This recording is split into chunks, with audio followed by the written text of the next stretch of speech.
Guys, I'm so glad that you could join us for another virtual interview. We have a very special guest today. I cannot wait for you to hear more from Chris. So let's jump right into it. Chris, thank you for being with us. It's my pleasure. I'm glad to join y'all and have a fun conversation about live entertainment careers today. I love it. So could you tell us a little bit about who you are, what you do, and where you're from? Absolutely. Yeah. My name is Chris Lisle. I'm based out of Nashville, Tennessee. This is home. I'm from Nashville, actually grew up here. And I own a production company. We do two big things in the entertainment world. We do production design, which is the creative design behind concerts, festivals, things like that. So set design, lighting design, video design. But we also have an event management side that we take large scale events and do the full production side of management for those. Yeah, so I'm sure many students that are watching may have never even heard of production design. So could you kind of take us through, like, if you get a new client, what does it look like when you go from just meeting that client to the final product? Absolutely. So we'll use the example of a music tour. A lot of times what will happen is I will get connected with an artist via their management. It's very rare that I actually have a conversation with the artist themselves, although it does happen during this process.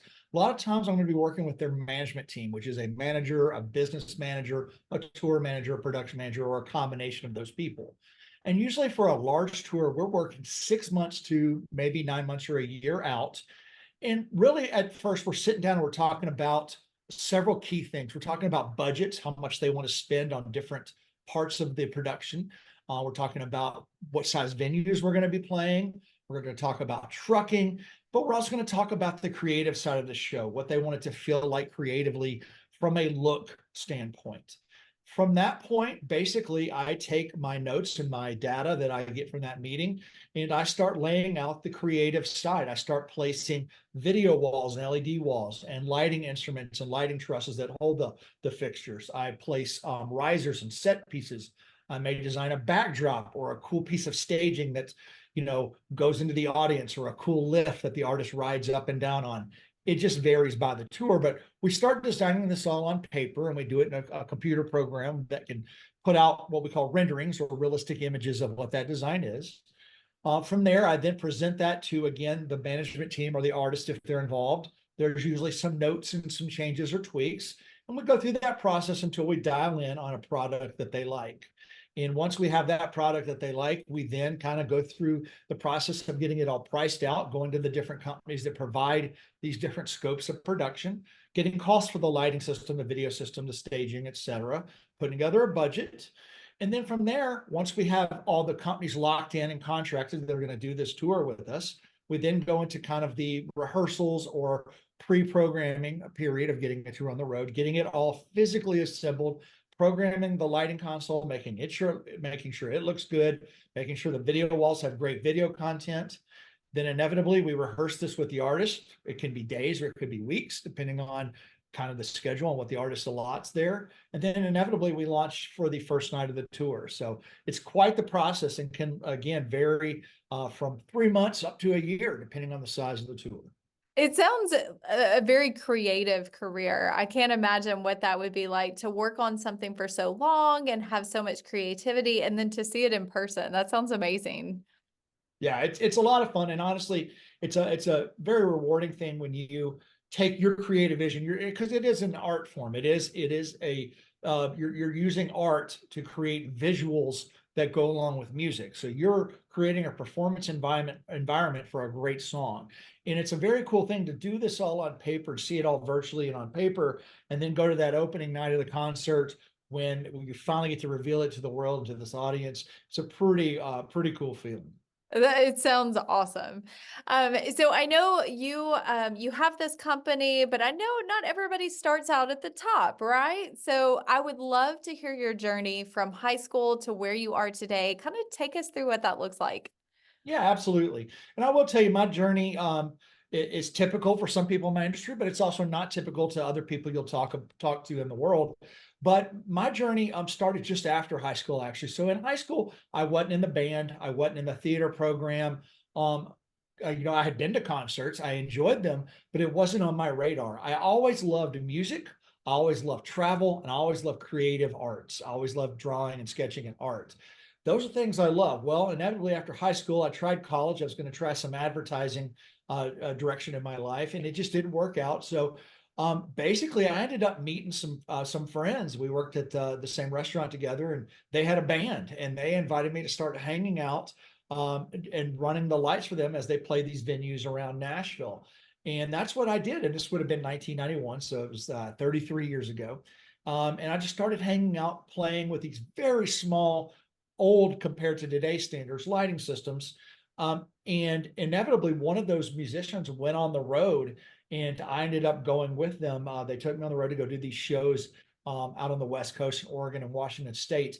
And it was on that trip that I realized, wow, this thing I'm doing right now is so amazing because it encompasses travel, encompasses music, and it also involves art and creativity. This is what I love. This is what I want to do. And at that time, there was no real schools you could go to learn the craft of concert lighting. It was really a hands-on experience. And today, to somewhat of a level, that is still true, although there are some schools that have some programs. But really from there, my career was a stepping stone of relationships. Networking in our industry is very important. It's all about the people you meet, maintaining those relationships, and having a good reputation where they will want to work with you and bring you in because that you do good work, it's affordable, and that you're generally pleasant to be around, because nobody wants that bad apple in that work environment. So since that first started my career in 1991, it's been literally a series of relationships that stair-stepped me to going to the next level in my career. And it was friendships that I had made on the road that led to this show, which led to this show, to led to this show, and inevitably took me up in the ranks from just running small clubs to theaters to arenas to then designing big arena shows, and then moving on to designing multiple arena shows in a year and so forth. So it's been quite the exciting journey. Two things that you mentioned that I just love is one, networking. I could not agree more. Networking is incredibly important regardless of what career path that you take. So I appreciate that sentiment. And then two, you mentioned that you were focused more on what your lifestyle wanted to be, the traveling and the creative. And I think that's kind of a lost thing that's mentioned to high school students, is that it's all about how much money you make and what you want to do, but really look at what type of lifestyle do you want to have? Do you want to travel? Do you want to create? And so I love that. Thank you so much for sharing. Yeah, and I would say to that, I would add to that, and it's very important to note that a touring lifestyle is not for everybody. And just really quick, I want to tell you the upsides are you're going to work around music. You're going to meet some of the best people. You're going to meet your best friends because inevitably you're sharing a tour bus with them, which is 45 feet long and 8 feet wide. You live with them in a tour bus, then you go to the venue with them. They're going to be your best friends. You're going to see the world. I've been to almost every country that you can imagine. It's taken me around the world, but it also sacrifices the amount of time you're away from home. It does pull you away from home life. If inevitably being a parent's important to you, or you want to be home for your friends and do things at home, there are some sacrifices. You will miss birthdays and graduations and weddings and all kinds of events. So there is that sacrifice. So it's not for everybody, but it can be a great, rewarding career. Yeah. So I know everyone that has ever lived has gone through certain obstacles or maybe faced challenges that are unexpected. And so I'd love to get your perspective on what advice do you have for students that will ultimately face a challenge or face an obstacle in life? What good advice do you have for them? Yeah, absolutely. And that's a great question. And the first thing I was going to say is, facing challenges is not a young person's thing. I'm 51 and I face challenges all the time. Life is continually a learning process. The best thing I've learned to do when things don't go as planned or we run into issues is to, obviously, as you've probably heard before, use that as a learning experience, to take that lesson, whatever went wrong or didn't go right, and apply it to making sure that hopefully doesn't happen again, or how to better address those situations that happen again. And then just also trying to always think a step ahead. It's all, especially in the world of live entertainment, where we're on a show floor and we're setting up that morning, and things are moving quick.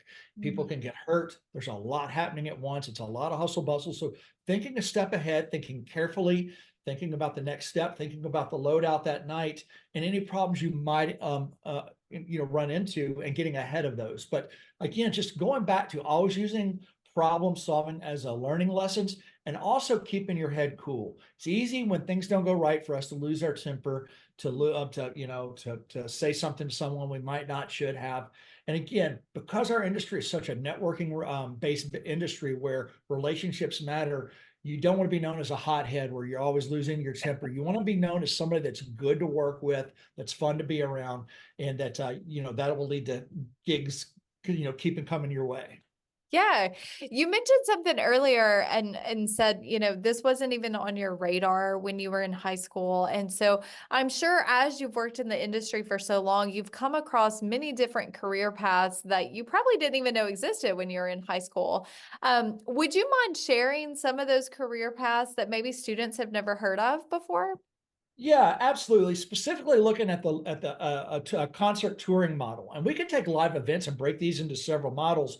The first thing I would say is you got to understand that within live events, there are concerts, there are festivals, there are corporate shows, there's houses of worship, there's all these different things these routes that you can go to in your career. But let's look at touring real quick. Touring is basically its own business running in different cities every night. There is leadership, there are workers, there's all kinds of roles. It's kind of like a miniature town that everybody has their position that they do to make that machine run very well. So at the top of a touring food chain, you're going to have a tour manager. That is the person that's essentially running the show on the road, making sure people and things are where they need to be on time, making sure the bills are paid, travel's taken care of, the artist is good to go for the show, and things like that.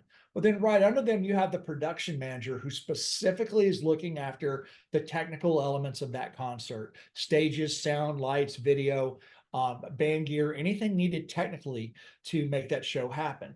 Then under them, you have a stage manager who is more of the feet on the ground in that venue, making sure that each department has their power, stage hands, that they know where to put their empty road cases when things are getting unloaded, that we know where those cases go, and deciding which trucks are coming in and out of the loading docks in what order. So kind of keeping that cadence going on that floor.